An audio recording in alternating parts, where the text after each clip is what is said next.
বাংলা সাহিত্যের ভাণ্ডারে ছোট গল্পের একটি বিশেষ জায়গা রয়েছে।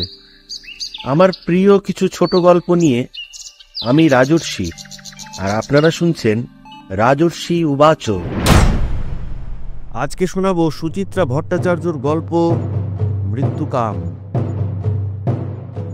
কথাটা কিভাবে শুরু করবে বুঝে উঠতে পারছিল না অরুণাভ, অথচ সোমাকে আজ সব খুলে বলতেই হয়, বলা উচিত।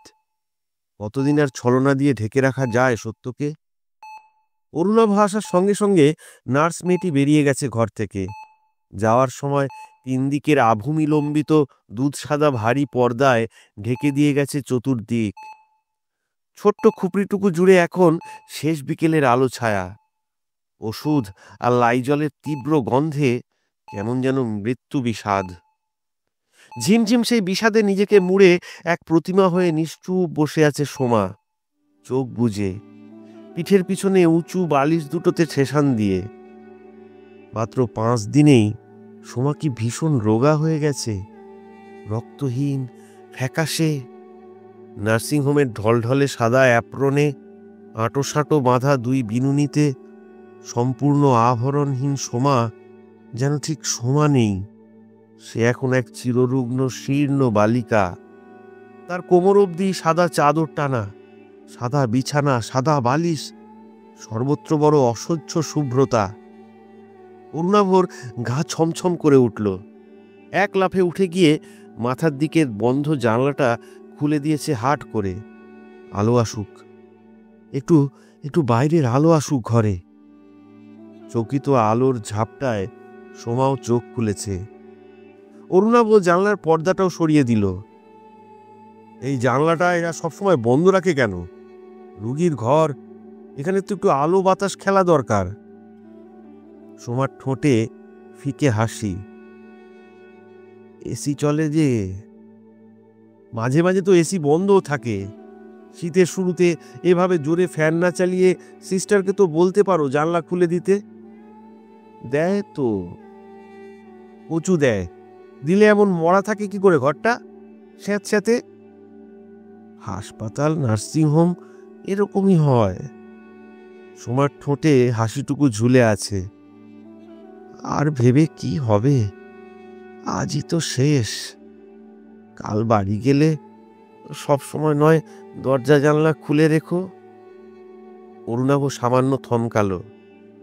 কাল বিকেলে সোমা যে শুধু একাই ছাড়া পাচ্ছে, এ কথা কি সোমা জানে? সোমার কপাল বেয়ে কয়েক গাছি বাসি চুল অলস ঝুড়ি নামিয়েছে। অরুণাভ আলতো হাতে সরিয়ে দিল চুলগুলোকে, মনে মনে ভূমিকা তৈরি করছে। বাড়ি গিয়ে চুপ করে বিছানায় শুয়ে থাকবে, বেশি নড়াচড়া একদম না। সোমার হাসি নিভল। ডাক্তারবাবু একটু আগেও আমাকে বকাবকি করেছিলেন। এত তাড়াতাড়ি নিয়ে যাওয়াটা ডাক্তারবাবুর পছন্দ হচ্ছে না। সিজার কেসে মিনিমাম আরো 2-3 দিন। সোমা অরুণাভর হাত চেপে ধরল। আমি আমি এখানে কিছুতেই থাকবো না। আহা, কে বলেছে থাকতে? অরুণাভ হেসে ফেলল। কাল তোমাকে কত লোক নিতে আসবে জানো? দিদি, জামাইবাবু, তোমার দাদা, বৌদি। আর তুমি? পাগলি কোথাকার! আরে আমাকে তো আসতেই হবে।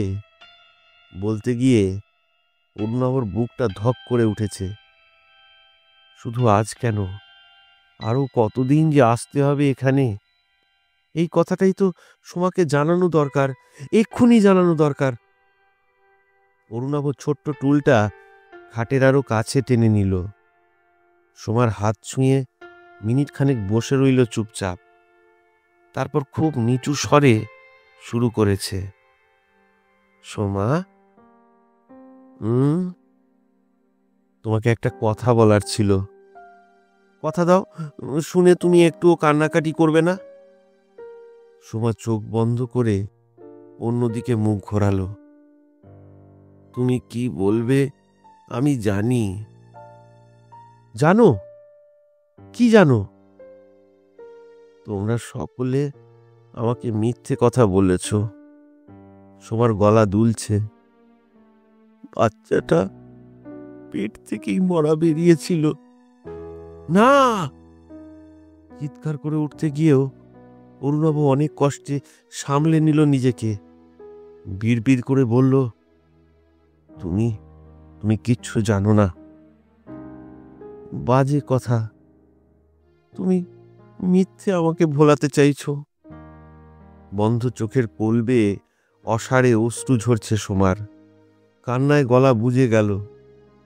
আমি জানি সে নেই, মরে গেছে। কথাটা বুকে জমাট হয়ে আটকেই রইল অরুণাভর। হায় রে, সত্যি যদি তাই হতো। একটা ফুলের মতো সুন্দর শিশু টলমল পায়ে ছুটছে, কোঁকড়া কোঁকড়া চুল, ফোলা ফোলা তুলতুলে গাল, হাসছে, খেলছে, ঠোঁট ফোলাচ্ছে, মাঝে মাঝে নিজের মনে বলে চলেছে তা তা তা তা তা তা। শিশুর বদলে ওই দানব। সন্ধ্যা নামার আগে বিকেলের এই মুহূর্তটায় কি যে একটা হয় দেবীপ্রসাদের। ঝিমঝিম ঘোর ঘোর ভাব। রাস্তার আলোগুলো সব ঝাপসা, আবছা। দোকানপাট, পথঘাট কেমন নিষ্প্রভ, যান্ত্রিক। এ সময়ে একটু ধোঁয়া মাথায় ভরে নিতে পারলে তাও একটু আরাম হয়। ভিতরে ধোঁয়া গেলে বাইরের ধোঁয়া ধোঁয়া ভাবটা কাটে, এই আর কি। কিন্তু উপায় নেই। হাঁপানির টান বেড়েছে, কাশিও। দিনে এখন 3টে সিগারেট বরাদ্দ। 2টো খাওয়া হয়ে গেছে। রাতে খাওয়া শেষ হলে শেষটা জুটবে। সেরকমই আইন বেঁধে দিয়েছে তার ছেলে। শুধু ছেলে না, স্ত্রীও। দেবীপ্রসাদ এখন ওই দুজনের খাস তালুকের প্রজা। পিছনে 2-3টে ছেলেকে দেখে দেবীপ্রসাদ দাঁড়ালেন একটু। ছেলেগুলো তাকে বড় জ্বালাতন করে। সব সময় কাপড় চোপড়ের হুঁশ থাকে না। দেবীপ্রসাদের ঠোঁট আপন খেয়ালে বিড়বিড় করে। তাই দেখে ছেলেরা হেসে কুটিপাটি হয়। কে দাদু, সংগ্রাম কদ্দূর, বিপ্লব এলো? দেবীপ্রসাদ খেঁচিয়ে ওঠেন, আসবে রে, আসবে। ছেলেরা পানীয় জলের বোতল দোলায়। কোকা কোলায় আসবে, চলবে একটু? হেভি টেস্ট, জিং থিং দাদু। দেবীপ্রসাদের মাথার কোষ রাগে অসাড় হয়ে যায়, ভোঁ ভোঁ করে। এই দিন দেখাই তবে বাকি ছিল। এর জন্য কি গোটা যৌবন? চোখ কান বুঝে ছেলেগুলোকে পেরোলেন দেবীপ্রসাদ। পান সিগারেটের দোকানের কাছে এসে চাপা খুশির হিল্লোল বুকে। আরে, শম্ভু না? শম্ভু আজকাল দোকানে প্রায় বসেই না, ছেলে বসে। সেই ছোঁড়াটা মহা বিচ্ছু, 1 পয়সা ধার দিতে চায় না দেবীপ্রসাদকে। কি গো শম্ভু, আজ তুমি যে বড়। শম্ভু এক খদ্দেরের পান সাজছিল। বয়স্ক হাতে সে তাড়াতাড়ি চুন খয়ের লেপতে পারে না। খদ্দেররা বিরক্ত হয়, তাই পানেতেই এখন তার অখণ্ড মনোযোগ। তবু হাসল ভদ্রতা করে। এই ছেলে আজ একটু ফাংশনে যাবে, গভর্নমেন্টের। বম্বে থেকে সব নাচতে আসছে। মিঠুন, শ্রীদেবী, অনিল কাপুর, মাধুরী, কি বলে ওলে ওলে ফাংশন। কথাগুলো প্রায়ই কানে আসে দেবীপ্রসাদের। খবরের কাগজেও পড়েন, তবে ঠিক মাথায় ঢোকে না। দেবীপ্রসাদদেরই সরকার শিল্পী, আর্টিস্ট এনে নাচাচ্ছে। তা কি করে হয়? ওগুলো নাকি পচা গলা নর্দমার সংস্কৃতি। পার্টির ক্লাসে বলতো সমাজের অবক্ষয়। দেবীপ্রসাদ প্রশ্ন করলেন, তা কি সুখে ফাংশন হচ্ছে? শম্ভু উদাস হাসল। কলকাতা 300 বছর হলো না। বাইরের ধোঁয়া আরেকটু বেড়ে গেল দেবীপ্রসাদের সামনে। শহরে হু হু করে ভিখিরি বাড়ছে। ঘরে ঘরে সাজোয়ান বেকার। রাস্তাঘাট ভেঙে চুরে কদর্য। রোজ কোনো না কোনো কারখানায় লক আউট। চারিদিকে ঘুষ ঘুষ আর ঘুষ। তবু এত সুখ। দেবীপ্রসাদ হাত ঝাপটা দিয়ে ধোঁয়াটাকে তাড়াতে চাইলেন। দে, একটা সিগারেট দে। শম্ভু একটা 4 মিনিট দিল। আপনি আর ব্র্যান্ডটা বদলালেন না দাদা? বুক ভরে 2-3টে টান দিয়ে দেবীপ্রসাদ খুব খুব কাশলেন কিছুক্ষণ। তারপর একগাল হাসলেন। ওইসব ফিল্টার ফিল্টার দু একবার চেষ্টা করেছি, বুঝলি, ও স্বাদ পাই না। দামটা যদি কাল তোকে দিই, মানে পয়সা নিয়ে বেরোয়নি তো। শম্ভু কি একটা বলতে যাচ্ছিল, তার আগেই জনা 4-5 ছেলে আচমকা কোত্থেকে এসে গোল করে ঘিরে দাঁড়ালো দোকানটাকে। একটা বেঁটে কালো ছোকরা বিজ্ঞের ভঙ্গিতে শম্ভুর দিকে তাকালো। মঙ্গলবার বিকেলে তোমার দোকান বন্ধ ছিল কেন? শম্ভু খুব একটা গা করল না। ছিল বুঝি? তা হবে বলেই দেবীপ্রসাদের দিকে ফিরেছে। আমি তো কাল থাকবো না, ওই ছেলেকেই পয়সাটা দিয়ে দিবেন। হ্যাঁ, কালো ছেলেটা কর্কশ ভাবে বলল। এই, আমি তোমার সঙ্গে কথা বলছি। শম্ভু ঘুরল। বললাম তো হয়তো বন্ধ ছিল। তার মানে তুমি বন্ধ সাপোর্ট করেছো? ওসব আমি জানি না, ছেলে জানে। আগের দিনে এসে বলে গেছিলাম দোকান খোলা রাখতে। শম্ভু ঝাঁঝালো একটু। কেন সন্ধেবেলা ঝামেলা মাচাচ্ছেন? বলছি তো আমি জানি না। তাছাড়া আপনারা বললেই দোকান খোলা রাখতে হবে? ভট করে কেউ দোকানে এসে ভাঙচুর করে গেলে দেখবেটা কে? কে ক্ষতিপূরণ দেবে? আপনাদের পার্টি তো এখন। একটা ঢেঙা ছেলে খাঁকারি দিল পিছন থেকে। এই এই শালার রোয়াব তো খুব বেশি দেখছি। আরেকজন বলল, দে দে বেটাকে 2-4 ঝাপ্পড় দে তো। দেবীপ্রসাদ হতভম্ব হয়ে গেলেন। শম্ভু এই দোকানে 40 বছর ধরে বসছে। এই ছেলেগুলোর অনেককেই জন্মাতে দেখেছে, তাকে এই ভাষায়? দেবীপ্রসাদের মাথাটা চিরবির করে উঠল। এই এই কি ভাষায় কথা হচ্ছে? হ্যাঁ, পার্টি করতে এসে কেউ এভাবে কথা বলে? ও, একদম নাক গলাবেন না। জ্ঞান মারতে হয় ময়দানে গিয়ে মারুন। পাজামা পাঞ্জাবি পরা অতিশয় ভদ্র চেহারার একজন মুহূর্তে ঝাপটে এলো দেবীপ্রসাদের দিকে। দেবীপ্রসাদ রুখে উঠলেন। চুপ! চড়িয়ে তোমার দাঁত ফেলে দেব। তোমার মতন অনেক জানোয়ারকে আমি শায়েস্তা করেছি, জানো? যা যা যা, এই যা যা যা। হ্যাঁ, মুখ সামলে কথা বলবে একদম। দেবীপ্রসাদ তেড়ে যাওয়ার আগে ছেলেটাই চেপে ধরেছে তার কলার। সঙ্গে সঙ্গে পিছন থেকে এক মাঝবয়সী লোক এগিয়ে এসে সরিয়ে নিয়েছে ছেলেটাকে। বিরক্ত মুখে দেবীপ্রসাদকেও বাইরে টেনে এনেছে। কি পাগলামো হচ্ছে দেবুদা? যান যান, এই ছেলেদের কাজ করতে দিন। ক্রোধে কয়েক মুহূর্তের জন্য মাথা ফাঁকা হয়ে গিয়েছিল দেবীপ্রসাদের। মধ্যবয়স্ক লোকটাকে চিনতে পেরে সামান্য ধাতস্থ হলেন। রবিন, প্রেস আছে, কন্ট্রাক্টরির ব্যবসা ধরেছে, এখানকার নাগরিক কমিটির হেক্কর এখন।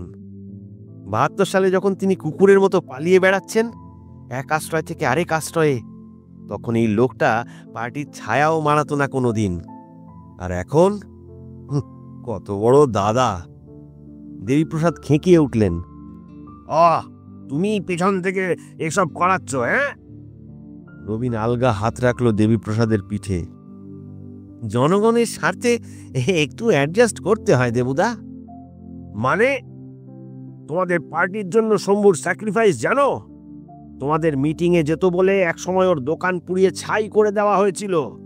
ওর বাড়িতে গিয়ে গুন্ডারা ওকে পিটিয়ে এসেছিল। ওদের কলোনিতে একা শম্ভু তোমাদের সংগঠন টিকিয়ে রেখেছিল, জানো তুমি? পাজামা পাঞ্জাবি দূর থেকে চেঁচিয়ে উঠল। আরে সেই জন্যই তো এখন ওর গায়ে হাত তুলিনি। দেবীপ্রসাদ থম মেরে গেলেন। 67-তে যে স্বপ্নের শুরু, 72-এ সেই স্বপ্ন হোঁচট খেয়ে গিয়েছিল কিছুটা। 77-এ সেই স্বপ্ন আবার যেন নড়ে চড়ে উঠেছিল। মনে হয়েছিল এবার বোধহয় নতুন পৃথিবী, নতুন আলো। যে নবজাতক ভূমিষ্ঠ হচ্ছে সে বুঝি সমস্ত স্বপ্নকে অবয়ব হয়ে ফুটিয়ে তুলবে। রবিন বলল, ওকে সাপোর্ট করা আপনার শোভা পায় না দেবুদা। জানেন সেদিন জনগণের ইচ্ছার বিরুদ্ধে বন্ধ ডাকা হয়েছিল। দেবীপ্রসাদ বলতে চাইলেন, পুলিশ এলোপাথারি গুলি চালিয়ে 7টা লোককে মেরেছে, তার বিরুদ্ধে তো তোমাদেরই বন ডাকা উচিত। ওই পুলিশের বিরুদ্ধেই না যুদ্ধ ছিল পার্টির? ওই পুলিশ ছিল জনগণের শত্রু? যারা মরেছে তারা তো কেউ অন্য পার্টির লোকও না। তাহলে জনগণের দোহাই তোরা পারিস কি করে? বললেন না, বললে আরো অনেক কথাই বলা যায়। ওই রবিনী একদিন তার প্রেসে দেবীপ্রসাদের লিফলেট ছাপাতে রাজি হয়নি। বলা যায় এই রবিনী কেন পুলিশের জিপে এক চক্কর কাটে গোটা পাড়ায়। এক পাল গুন্ডা তাড়াতে আর এক পাল গুন্ডার জন্ম হয়েছে। এর চেয়ে নবজাতক জন্মেই মরে গেলে ভালো হতো বোধহয়। এই বিকৃত দেহটাকে তাকে দেখতে হতো না। তবু কেন যে বেঁচে আছে বাচ্চাটা? হাত পা ছুটছে, তবু বেঁচে আছে শিশুটা, হাত পা ছুটছে। অরুণাভর চোখের সামনে আবার ঝলসে উঠল মুখটা। মুখের আদল, কিংবা বলা যায় মুখের বদলে মুখের জায়গাটা একদলা মাংসপিণ্ড। চোখ নেই, নাক নেই, কান নেই। যেখানে ঠোঁট থাকা উচিত সেখানে শুধু একটা গোল গর্ত, মুখ গহ্বর। নাকের জায়গায় ছোট ছোট দুটো ছিদ্র মাত্র। চোখ, ভুরু, কপালের জায়গাটা একেবারে ল্যাপা পোছা। কোনো অপটু কারিগর মূর্তি গড়তে বসে মাঝপথে কাজ ছেড়ে পালিয়ে গেছে।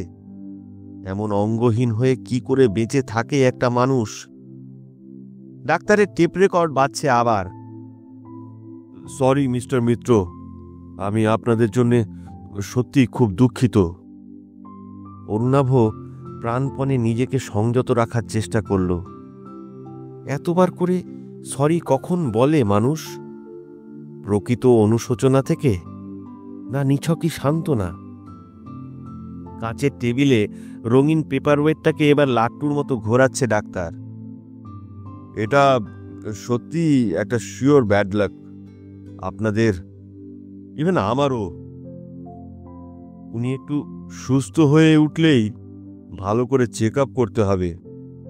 একটা থরো ইনভেস্টিগেশন দরকার।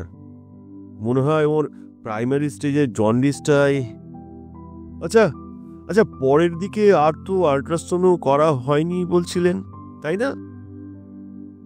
কিছু বলতে না চেয়েও অরুণাভ বলে ফেলল, আপনি তো ওকে প্রথম থেকেই দেখছেন স্যার।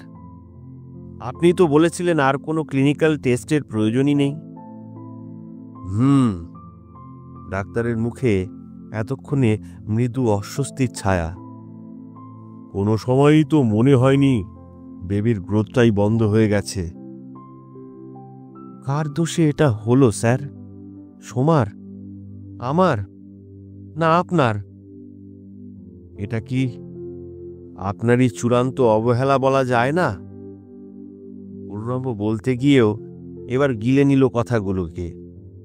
ডাক্তারের দিকে সরাসরি চোখ রাখল। আপনারাই তাহলে ওকে এখন রেখে দিচ্ছেন?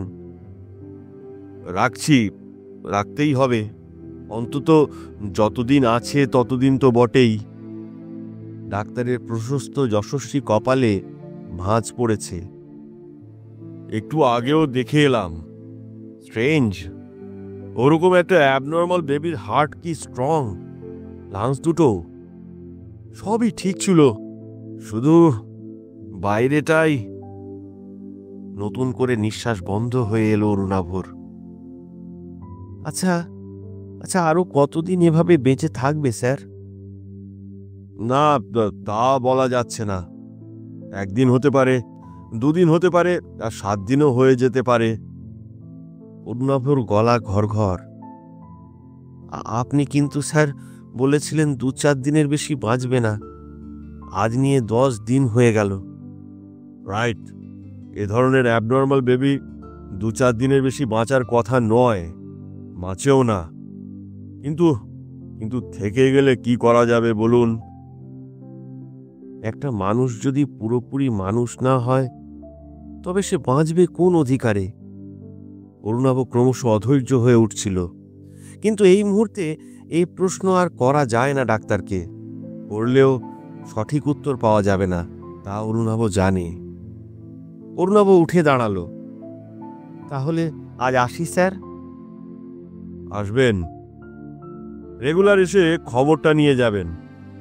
ডাক্তারের ভঙ্গিতে পুরনো নির্লিপ্তি ফিরে এসেছে। আশা করছি 2-1 দিনের মধ্যেই আপনার প্রবলেমটা মিটে যাবে। অরুণাভর জিজ্ঞাসা করতে ইচ্ছে হলো, ওকে কি কোনো রকম ভাবেই মেরে ফেলা যায় না? বলল না। কোনো ইচ্ছে মনে মাথা কুটে মরলেও তাকে মনেই রেখে দিতে হয়। ডাক্তারের ঘর থেকে বেরিয়ে অরুণাভ দাঁড়িয়ে পড়ল। প্রচণ্ড মানসিক বিশৃঙ্খলায় যে জন্য আসা, সেই কথাটাই ভালো করে আলোচনা করা হয়নি। অরুণাভকে ফিরতে দেখে ডাক্তারই জিজ্ঞেস করল, কি হলো, আর কি প্রবলেম? স্যার ওর ওই ব্রেস্ট সেপটিক হয়ে যাওয়াটা ভয়ের কিছু নয় তো? মানে অন্য কোনো ক্ষতি হবে না তো? আরে না, ওষুধ তো লিখে দিলাম, টাইমলি খাইয়ে যান। আর পেন বেশি হলে ওই সেঁকটা চালাবেন, ভয়ের কিছু নেই। মায়ের বুকে দুধ আসা হোয়াইট ন্যাচারাল ব্যাপার। ডাক্তার দার্শনিক হলো। সন্তান যেমনই হোক, বেঁচে থাক মরে যাক, যে তাকে ধারণ করেছিল তার স্বাভাবিক যন্ত্রণাগুলো তো থাকবেই। কতদিন? যতদিন না যন্ত্রণার উৎস শুকোয় ততদিন। প্রকৃত যন্ত্রণার উৎস কি শুকোয় কোনো দিন? কখনো? অরুণাভ ধীর পায়ে বেরিয়ে এলো। ঘরের ভেতরে ভয়ানক ছটপট করছিলেন দেবীপ্রসাদ। এখনো তার ডান কাঁধে অসহ্য ব্যথা, কপাল ফুলে আছে। তবু তাকে ঘরে আটকে রাখতে হিমশিম খেয়ে যাচ্ছিলেন প্রভাতী। একটু আগে কয়েকটা ছেলে ধরাধরি করে দেবীপ্রসাদকে বাড়ি পৌঁছে দিয়ে গেছে। স্টেশনের ওপারে নাকি অজ্ঞান হয়ে পড়েছিলেন। কেন অজ্ঞান হয়েছিলেন কিছুতেই স্ত্রীকে খুলে বলতে রাজি নন তিনি। শুধু থেকে থেকে তোড়পে উঠছেন। কি যে বলছেন মাথায় ঢুকছে না প্রভাতীর। প্রভাতী কপালে করাঘাত করে ডুকরে উঠলেন। তোমার কি কোনোদিনই জ্ঞানগম্য হবে না গো? বাড়িতে একটা এত বড় বিপদ, ছেলে বউয়ের এমন একটা সর্বনাশ, এ সময়ও তুমি কারুর কথা ভাববে না? ছোট্ট 2 কামরার বাড়ি। এক ঘরের কথা একটু উঁচু হলেই আরেক ঘরের কানে যায়। অরুণাভ সোমার কাছে আর বসে থাকতে পারল না, উঠে এলো পাশের ঘরে। কি হয়েছে মা, চেঁচাচ্ছ কেন? ছেলেকে সামনে পেয়ে যেন জোর বাড়ল দেবীপ্রসাদের। মাকে বলতো কেন আমাকে বাইরে যেতে দিচ্ছে না? অরুণাভ তার খ্যাপাটে বাবাকে চেনে, আবার চেনেও না। এতটুকু সাংসারিক বোধ বুদ্ধি নেই। বউ ছেলে কি অবস্থায় রয়েছে সে ভাবনা না করেই আজীবন হা হা করে দেশোদ্ধারের নেশায় মেতেছেন। এটা কি একটা সংসারী মানুষের ধর্ম? বেশ রুড়ো গলাতেই অরুণাভ বলল, ঠিকই তো বলেছে, একটু আগেই অজ্ঞান হয়েছিলে, একটু সুস্থ হয়েই বাইরে যাওয়ার জন্য লাফাচ্ছ। কে বলল আমি অজ্ঞান হয়েছিলাম? ওরা আমাকে মেরে শুইয়ে দিয়েছিল, আবার ওরাই আমাকে কাঁধে করে বাড়ি পৌঁছে দিয়ে গেছে। অরুণাভ হাঁ হয়ে গেল। বাবার সাম্প্রতিক পাগলামির ব্যাপারটা অনেকের মুখে শুনেছে বটে, কিন্তু এত দূর যে গড়িয়েছে এ সম্পর্কে তার ধারণাই ছিল না। রাস্তাঘাটে যখন তখন যার তার সঙ্গে ঝগড়া করছেন, কারণে অকারণে পাড়ার দাদাদের গালাগাল করছেন। রাস্তার চ্যাংড়ারা পাগলা বলে টিটকিরি ছুটছে। এতটা অবধি তবু গা সওয়া ছিল অরুণাভর, তা বলে মারপিট? অরুণাভ বাবার কাঁধ ধরল, নরম করে বলল, কি গন্ডগোল পাকিয়েছিলে আজ? এবার সব খুলে বলো তো। ছেলের কোমল কণ্ঠস্বরে ঈষৎ নিষ্প্রভ হলেন দেবীপ্রসাদ। সাফাই দেওয়ার সুরে বললেন, আরে না রে, গন্ডগোল কেন পাকাবো? ও পাড়ার একটা ভাড়াটেকে গায়ের জোরে বেআইনিভাবে তুলবে বলে 5-7টা গুন্ডা এসেছিল। আমি ওদের এগেইনস্টে কমপ্লেন করতে গিয়েছিলাম। গিয়ে দেখি ওরাই পার্টি অফিসের গেটে দাঁড়িয়ে, যতীন সুশীল সকলে দাঁড়িয়ে আমার মার খাওয়া দেখলো, তু শব্দটাও করলো না। অরুণাভ থাকতে পারল না, ভেঙচে উঠল। ওরাই না তোমার পুরনো দোস্ত, কমরেড? দেবীপ্রসাদের বুকে একটা কষ্ট দানা পাকাচ্ছিল। ঠিক কবে থেকে যে পুষতে শুরু করলো স্বপ্নটা। টাকা, ক্ষমতা আর লোভী কি বিষাক্ত জারক রসের মতো চাড়িয়ে গেল স্বপ্নটার শরীরে, নাকি চারদিকে সবই খুব সুষ্ঠুভাবে চলছে? তাঁরই দেখার চোখ ভোঁতা হয়ে গেল বয়সের সঙ্গে সঙ্গে। উদ্বাস্তুদের জন্য লড়াইটা মিথ্যে, গ্রামে গ্রামে চাষিদের সঙ্গে দিন কাটানোগুলো মিথ্যে, 30 বছর ধরে তার একনিষ্ঠভাবে ছাত্র পড়ানো মিথ্যে। শুধু সত্যি আজকের ওই মার খাওয়াটুকু। দেবীপ্রসাদ ঘাড় ঝুঁকিয়ে খাটে বসে আছেন। প্রভাতী ছেলের সঙ্গে বাইরে বেরিয়ে এলেন। ছেলে ফেরার পর থেকে তার সঙ্গে এখনো ভালো করে কথা বলতে পারেননি। বারান্দায় এসে ফিসফিস করে জিজ্ঞেস করলেন, হ্যাঁ রে, ওদিককার কি খবর? ভিতরের বিরক্তি গোপন রাখতে পারল না অরুণাভ। কি আবার? ওই একই। প্রভাতী ফোঁস করে শ্বাস ফেললেন। হায় কপাল, ঘরে এক পাগল, কিছু মানে না, আর ওদিকে আরেক সর্বনাশ। আহ, কি হচ্ছে মা? সোমা শুনতে পাবে। প্রভাতী আঁচলে চোখ মুছলেন। এবার এবার বৌমাকে সব জানিয়ে দে, আর কতদিন লুকিয়ে লুকিয়ে রাখবি? অরুণাভ দুদিকে মাথা নাড়ল। সে তো চিৎকার করে সবাইকে বলে ফেলতেই চায় সবকিছু, কিন্তু পারে কই? একা একা যন্ত্রণা সহ্য করা যে কি কষ্টের, মা যদি বুঝতো। নার্সিংহোমের চত্বরে ঢুকে পা কাঁপছিল অরুণাভর। রোজই কাঁপে। অফিস থেকে বেরোতে আজ বড় দেরি হয়ে গেছে। ছুটির পর ইউনিয়নের মিটিং ছিল। সম্ভবত তাদের ব্যাংক প্রাইভেটাইজেশন হচ্ছে, তারই বিরুদ্ধে আন্দোলন নিয়ে জরুরি বৈঠক। এসব বৈঠক আজকাল প্রায় রোজই চলছে।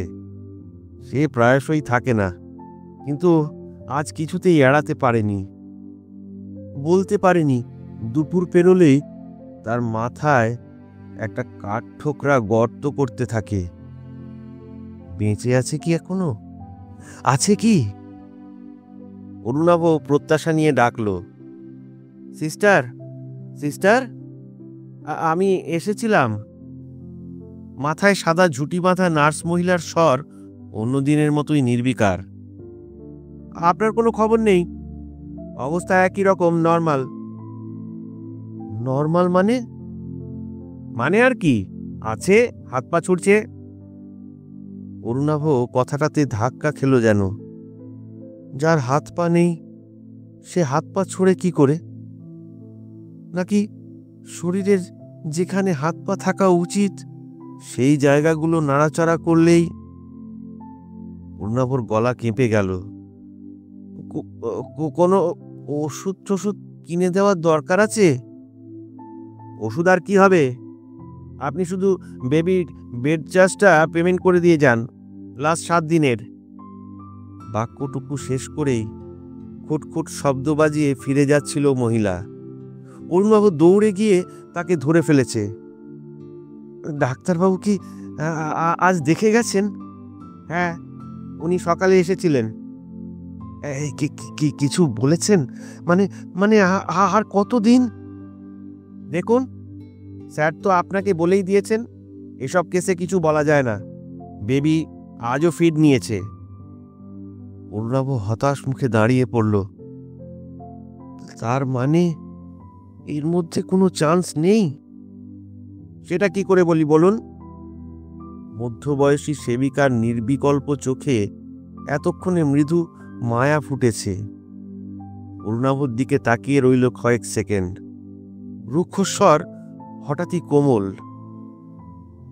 দেখুন, আপনার মনের অবস্থা বুঝতে পারছি। ধৈর্য ধরুন, ঈশ্বরে বিশ্বাস রাখুন, সব ঠিক হয়ে যাবে। ঈশ্বর আর চিকিৎসা বিজ্ঞানে কি একই সঙ্গে বিশ্বাস রাখা যায়? অরুণাভর ঠিক মাথায় ঢোকে না। প্রশ্ন করল, আচ্ছা সিস্টার, এমন তো হতে পারে হয়তো বেঁচে গেল, বেঁচেই রইল, একটা একটা মেডিকেল মিরাকেল হয়ে। এত ভেঙে পড়ছেন কেন? নার্স আরো নরম। তেমন হলে বুঝতে হবে আপনার কপাল। তবে নিশ্চিন্ত থাকুন, এরকম হবে না। আই মিন হতে পারে না। নার্সের স্বরে প্রত্যয়ের সুর ঠিক ফুটছে না যেন। অরুণাভ শান্ত পায়ে হিমায়িত হলঘর পেরিয়ে এলো। সত্যি যদি বেঁচে যায় শিশুটা, ভাবতে আতঙ্কে শরীর অবশ।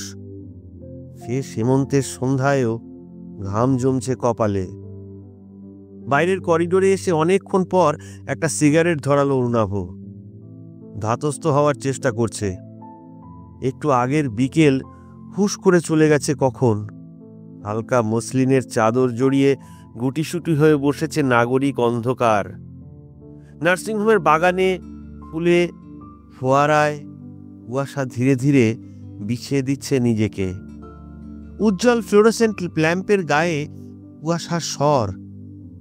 এই সময়ে কি নিশি ফুল ফোটে? সৃষ্টির আমোদে সুবাসিত হয় পৃথিবী। নার্সিংহোমের গেট পার হওয়ার আগেই রোজকার মতো অরুণাভ একবার পিছন ফিরে তাকালো। 5 মহলা বিশাল সেবায়তনের ঘরে ঘরে আলো জ্বলছে। আধার টপকে ছুটে এসেই হারিয়ে যাচ্ছে আলোর বিচ্ছুরণ। ওই প্রাসাদের কোনখানে আছে ছেলেটা? 3 তলায় না 4 তলায়? তার শীতাতপ নিয়ন্ত্রিত ঘরে কি আলো থাকে সারা রাত? এই পৃথিবীর এত আলো একটুও কি দেখতে পায় না সে? নাকি বৈভবের মাঝেও তার কাছে অন্ধকারই অন্ধকার? অন্ধকারই অন্ধকার। সেই অন্ধকারে বসে আছেন দেবীপ্রসাদ বাড়ির দরজায়। পাড়াতে এখন লোডশেডিং। অরুণাভ প্রথমে দেখতে পায়নি বাবাকে। হঠাৎ একটা ধরা গলার ডাক শুনে দাঁড়িয়েছে। অন্ধকারে বসে আছো যে? তোর জন্য। দেবীপ্রসাদের কণ্ঠ নিচুতারে বাঁধা। এখনো বেঁচে আছে? বাবার পাশে ধপ করে বসে পড়ল অরুণাভ। ভাঙা ইটের ওপর, অফিসের পোশাক পরেই। বাবা তাহলে সব জানে? অরুণাভ নিঃশব্দে মাথা নাড়ল। আছে। অন্ধকার হিসিয়ে উঠল। নুন দিয়ে মেরে ফেলতে পারেনি? বিষ দিতে পারছে না? দেবীপ্রসাদের হাত চেপে ধরল অরুণাভ। শিরা ওঠা শীর্ণ হাত, খসখসে চামড়া। বহুদিন পর এই হাত স্পর্শ করেছে সে। এই স্পর্শে কোনো সুখ নেই, আশ্রয় নেই। আছে শুধু নিরন্তর এক কামনা, মৃত্যুর কামনা। তোর কষ্ট আমি বুঝি যে রুনু। বহুকাল পর দেবীপ্রসাদের হাত ছেলের হাত আঁকড়ে ধরেছে। তোর বৌমার। অরুণাভর চোখে জল এসে গেল। স্বপ্ন মরে গেলে আবার নতুন স্বপ্ন আসে, কিন্তু স্বপ্নটা যদি বিকৃত হয়ে বেঁচে থাকে, তখন সে যে কি কুৎসিত, কি নিষ্ঠুর। অরুণাভ ঝাপসা চোখে দেবীপ্রসাদকে দেখছিল। দেবীপ্রসাদের চোখেও জল। অন্ধকারে কাঁদছেন দেবীপ্রসাদ, কাঁদছে অরুণাভ। স্বপ্নের বিকৃত রূপ বেঁচে থাকার বেদনায়। অথচ কি সুন্দর ছিল স্বপ্নটা।